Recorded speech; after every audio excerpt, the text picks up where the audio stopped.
President Akufo-Addo, in his series of address, admonished the entire country that his government knows how to bring back the economy to life. What they do not know is how to bring people back to life. Today on Best Trend Show, we were taking a look at the economic impact of COVID-19 on the entire economic outlook. How is it looking like for Ghanaians in particular, the private sector, the informal sector? What are we supposed to do, or what are we supposed to make out of this outbreak? I'm not sure it's all about negativity, but definitely there are some positive in there. Many thanks to my sponsors, NPRA, Data Bank, J&G Insurance Brokers, and Leaf Tomato Paste. Share your thought with us on our social media platform, Best Trends Show, and equally follow us, like our page. If you missed Saturday, go on our YouTube handle, Best Trends Show Ghana, and watch. Many thanks to Backup House of Beauty. They at Hacho, the Trotro station. Follow her on all social media platforms if you want one of those beautiful wig caps on my head.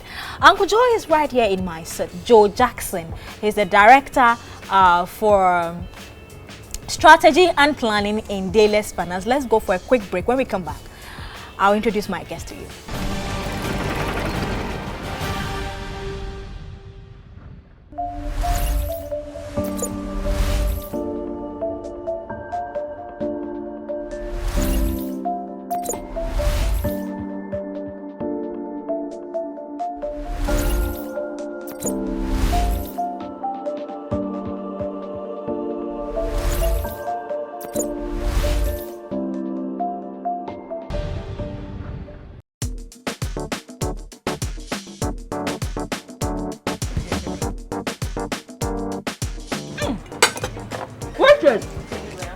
Tomato paste when I would eat, I don't know. I don't want to leave tomato paste in Ghana. Ah!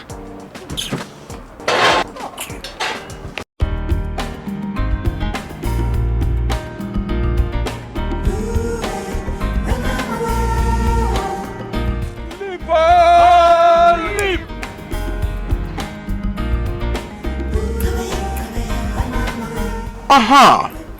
This is what I call Ediane. Secret na LEAP. Leap. Someone when him say leap tomato paste Ediane there. It was superb and palatable taste. Na esu obiara so. There were large and small sizes for chop bars, restaurants, and enfie. For bulk purchase, contact 033-2095-314 or 050-141085.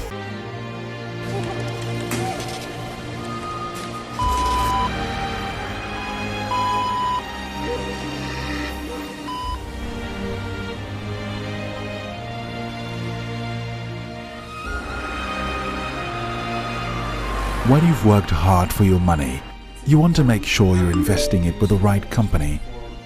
And when you need your money, it will be there for you. As Ghana's leading investment bank, Data Bank has been helping Ghanaians achieve financial independence since 1990. At Data Bank, you can purchase mutual funds, treasury bills, or shares. We're one of Ghana's leading pension and provident fund managers.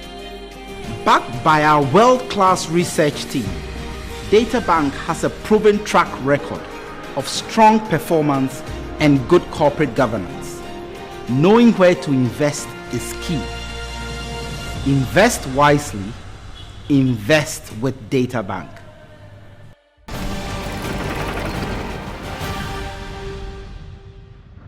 So welcome back from that quick break. It's still Best Trend Show. Uncle Joe, welcome back.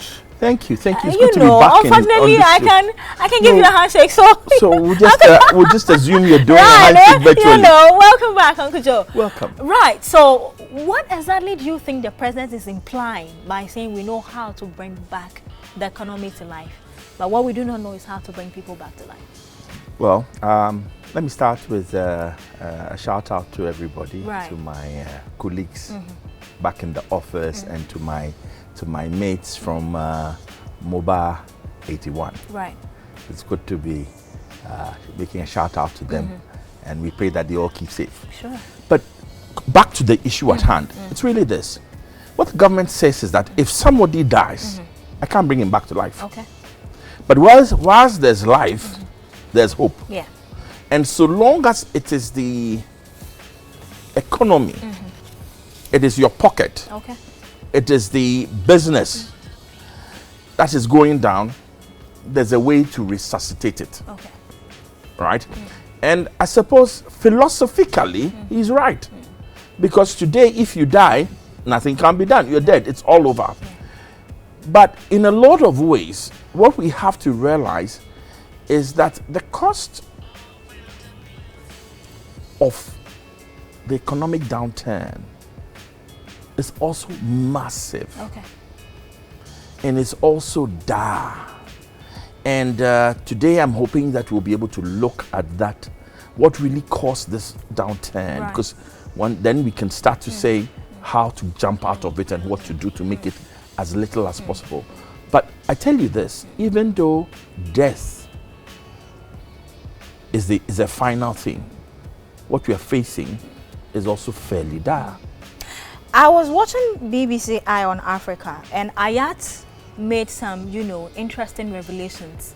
When you go to the aviation sector, the number of jobs that are being lost, the hospitality industry, and a few industry here and there. Now, how much of negative impact is this having on individuals who have been asked to stay home? How are they taking care of their parents, their needs, and how do we tackle this? Is it the right thing of laying staff off or telling them to go home, or what's the best thing? Now let's back off a bit. Right. Let's start from maybe first principles. Okay. Now, I tell people that it's not the disease that directly causes the economic downturn. Okay. It's not the disease. Okay. There's certain things about the disease that are causing the diseases. We've had meningitis, we've had Ebola. typhoid, Ebola. None of them seem to have as dire as an impact as this is having. Right. Now, why is this so? Because when we know that, then we can start to look at what to do. Okay. Now, think about it. This is a disease which is highly infectious. Yeah. It's airborne. Okay. It stays in the air for some time. It stays on surfaces for some time. Number two, if you have the disease, I can't tell from looking at you. No. And in fact, one of the reasons why we're all supposed to wear masks, wash our hands frequently, not touch our faces, so we don't know who we've come into touch with, Exactly. who has the disease. Number three, right? There's no vaccine, there's no cure. Truly, there is nothing in the medical arsenal Okay. to tackle the disease. So when you get the disease, what they do is relieve the symptoms and hope that you get better. Okay. And that's why we have people saying, drink vitamin C to boost your immune system. But the point is that the only true weapon we have is social distancing. Okay.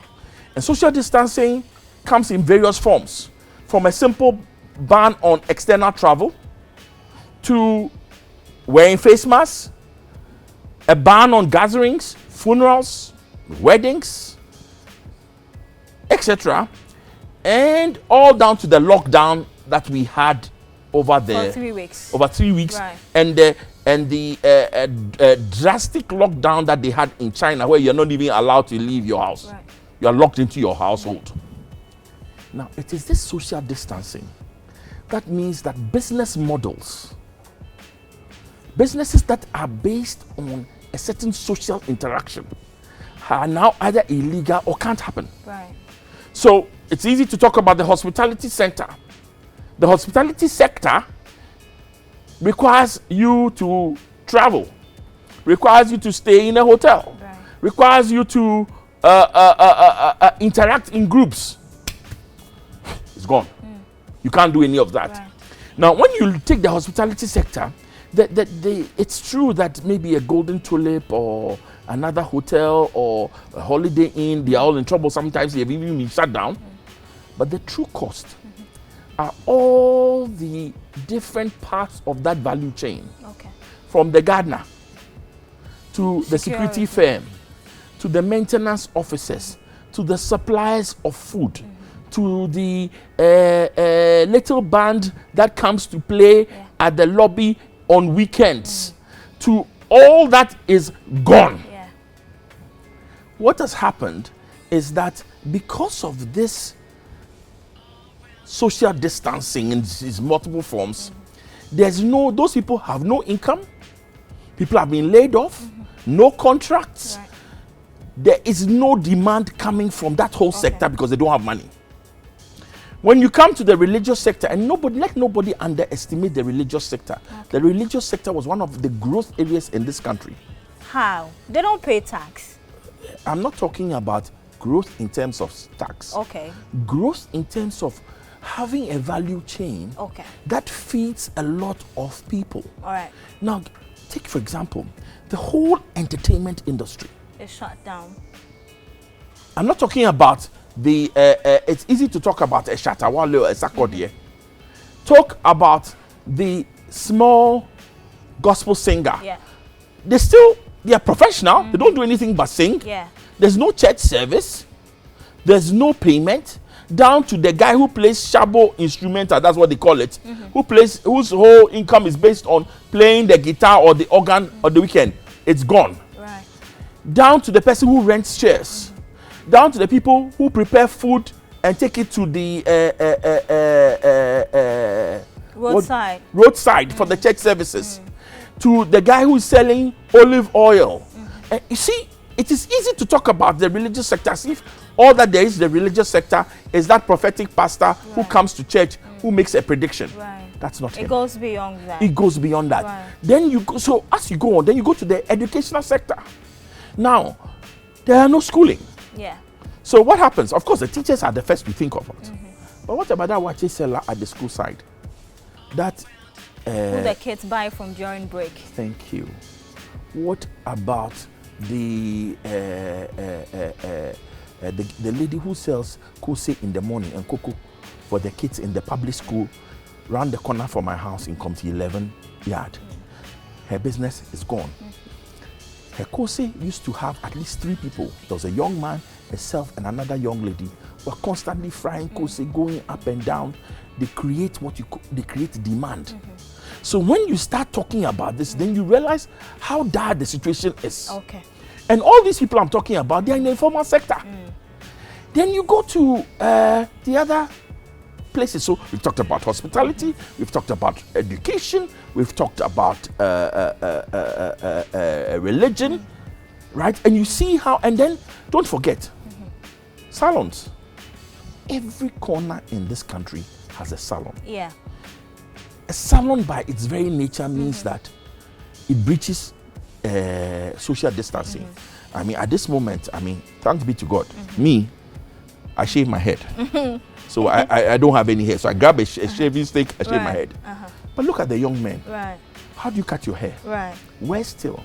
The ladies who were in braids before shut down, you have 2 choices. Yeah. You go and sit there and let somebody breathe over you. Ha ha ha. Whilst he's unbraiding your hair. Or you take care of it yourself in the house. Thank you. Right. But that means that that salon, those apprentices, the business is gone.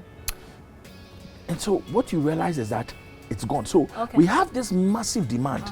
I want to bring something to mind. A few weeks ago, the Minister of Finance said something very significant. Now, hold your thought with that. Besides, I also want to ask you, what percentage of workforce in the informal sector have been the hardest hit during this COVID, and do you think they need any income support at all? I'm going for a quick break. When I come back, today I'm doing a whole 1 hour with Uncle Joe, so just relax for me. I'll be right back after this break.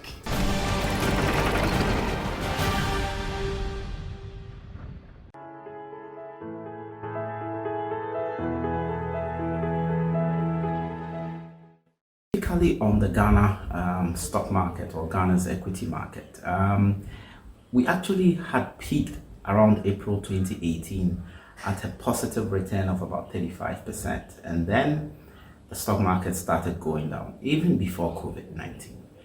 At that time, our explanation was that because the fixed income markets were being so attractive, most investors were moving away from the equity market onto the fixed income market.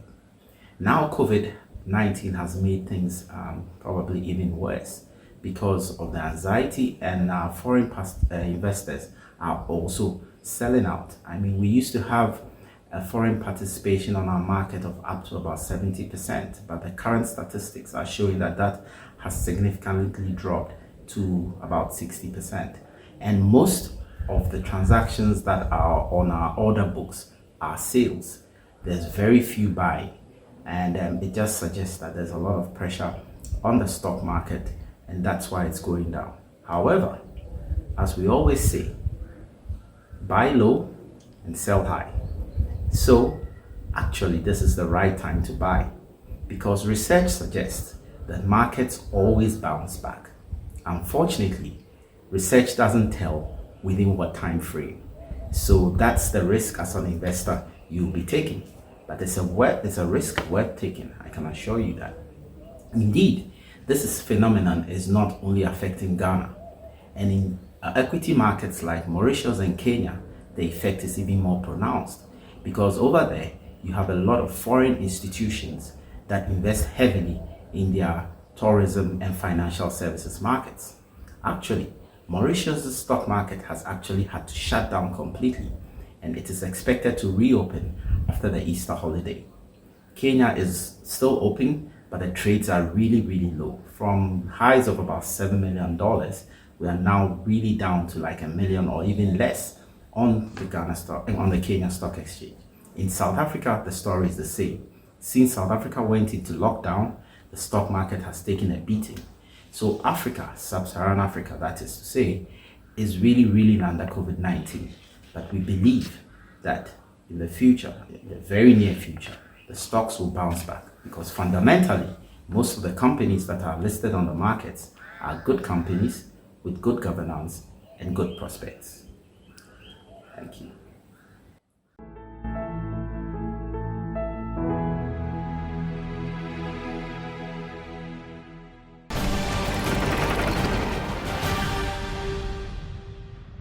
Welcome back from that quick commercial break. It's still Base Trends TV show, and Mr. Joe Jackson is right here in my seat. So you stress a lot in the informal sector, from the security to the cleaner to, you know, blah, blah, blah. Now, within this whole frame of cycle, how much of difficulty or challenge do you think it has brought to the informal sector, and do you think they need any income support? Okay.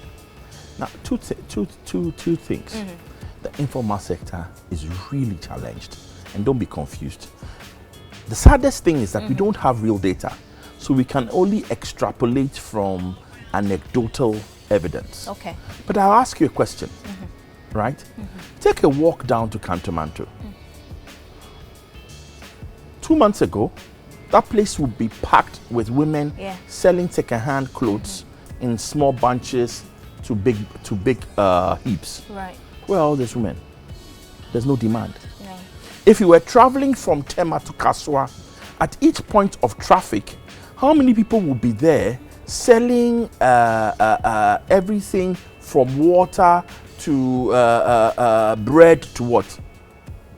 There's no traffic these days because people are working at home, because of social distancing, people have been laid off. Exactly, there's no demand. So all these people, from Karaye to those selling second-hand clothes, to those selling bread at the where are they? Where are all these people? These people are also the most vulnerable because they live typically from hand to mouth. And when there's no demand, nothing happens. If I work from home, do I need a driver? So do you agree they need some income support? Now the question is that, how do I deliver that income support? Because by their very definition, they are informal. I have no data. I have no way of identifying them. So delivering income support can't be as simple as in the US, where they go to the law, they go to Parliament or the Senate or the House and pass a bill, and everybody gets $1,000 check in his bank account. You see, when you talk about there is no data, what is the essence of Ghana Statistical Service? Ghana Statistical Service is collecting statistical data. It is not collecting data on individuals. So isn't it about time Ghana as a country gets a company or an institution that, you know, collects data? We do have that. We have been talking about, let me tell you, in the last 3 years, right, since 20, or in fact, let's even say 4, since 2016 or before that, right, we're talking about national ID system. Yes. Identifying people and what it will do to our planning, what it will do to economics. Guess what? It's been what? Epileptic? It does not. It has every year. They said it. 2016. It was in the manifesto. It was beautifully spoken about by the president. It didn't happen. Started, kicked off finally 2017. It's not been happening. We're still nowhere near the coverage we require. So when I say there's no statistics, it's not as if it's not being recognized. Right. It's not being executed. Okay. So what's the challenge? You can't deliver things to them if you don't have data. If you don't have data. Right. Because I don't know who I'm giving it to. Okay. Okay. But they have been badly and terribly affected. Right. Isn't this shameful? We are 60 years and counting. I mean, do we have to be battling with this? Well, you see, so that means it has an effect. Tell you this. Lack of data would equally have an economic effect on tax revenue. It does. Because remember, one of the things we've been shouting and screaming about is that the reason why we don't have enough tax is that the few people who are in the formal sector are being taxed over and over again. And there are a lot of people in the informal sector whom we have no data with, who we are not tackling. But let's get back to COVID. Sure. COVID-19. Right.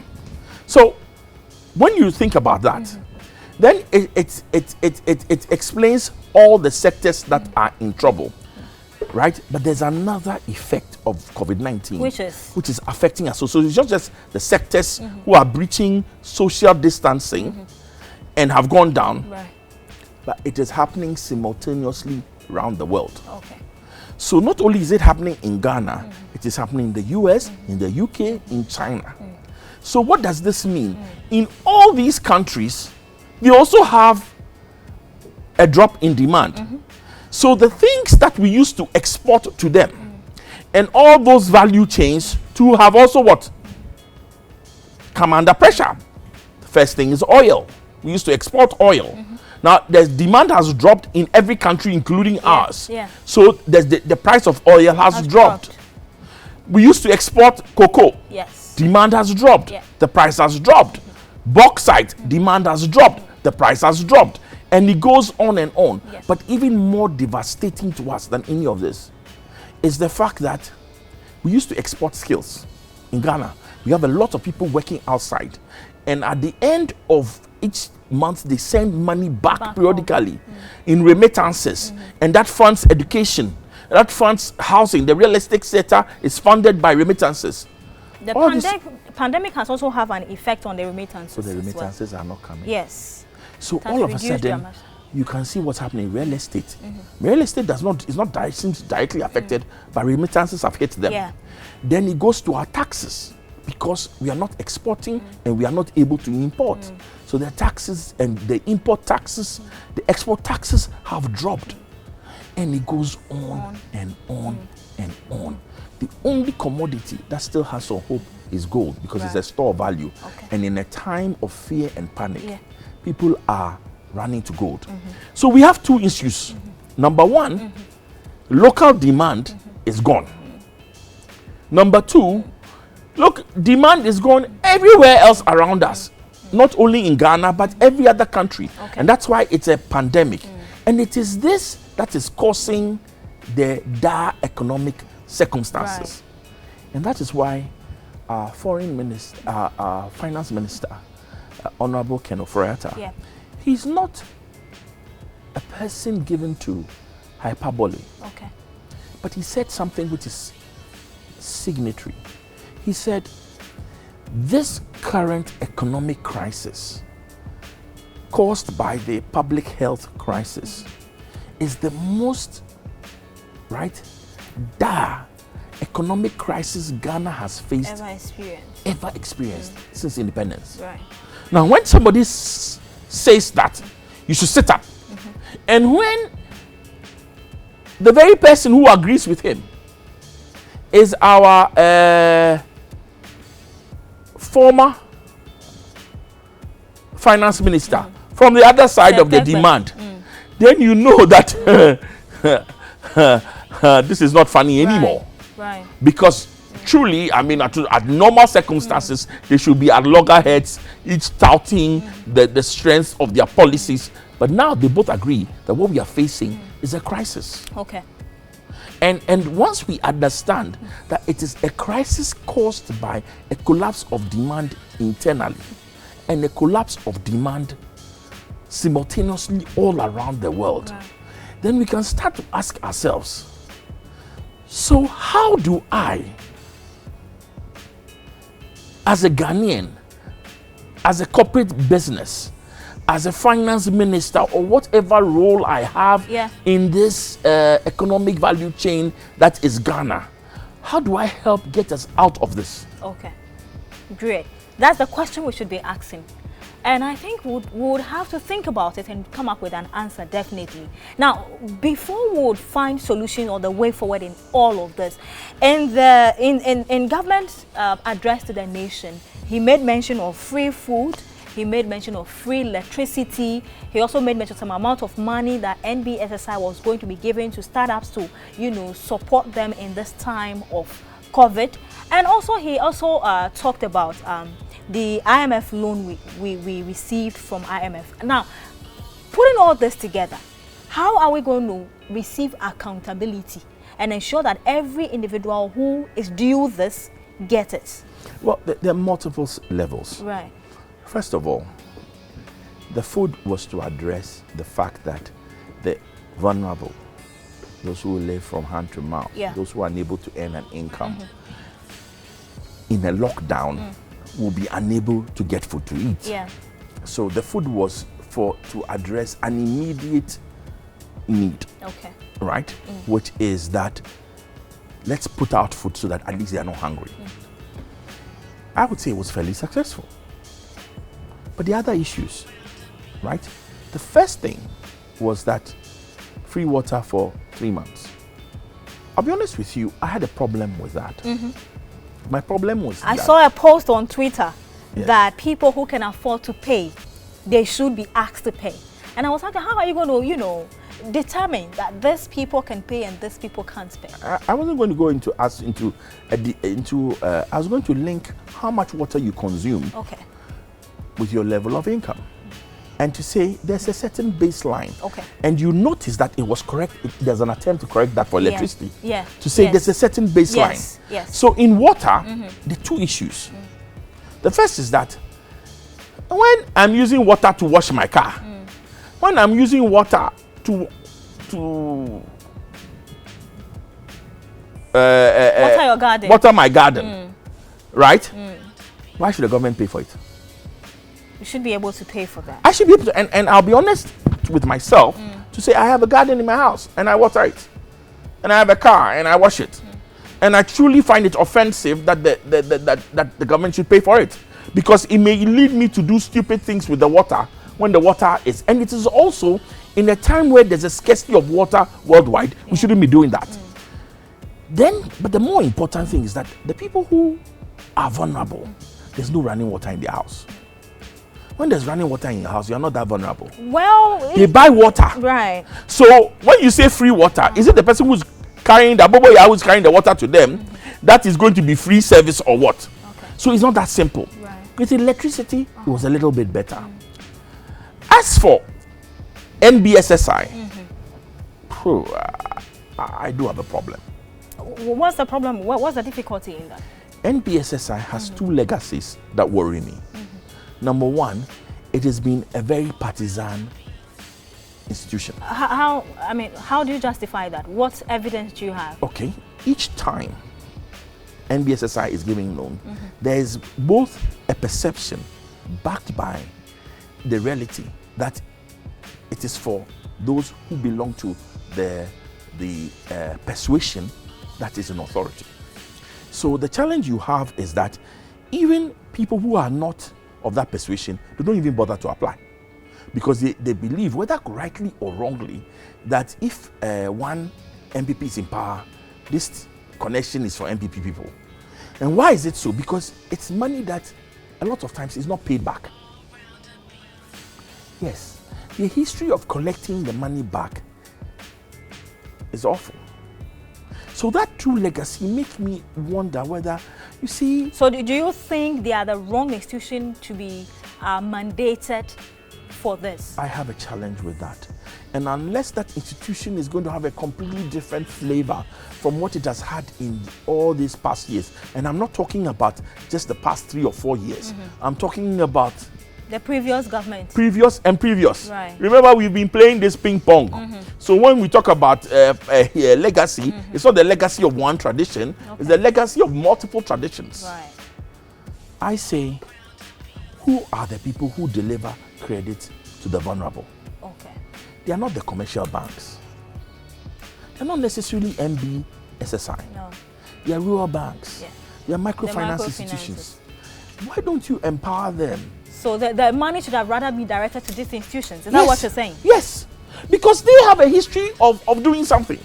Why am I trying to reinvent the wheel with a vehicle that keeps breaking down? Why don't I go with a vehicle that is reliable? Well, I'm sure government is listening to you. Well, I pray so. Right.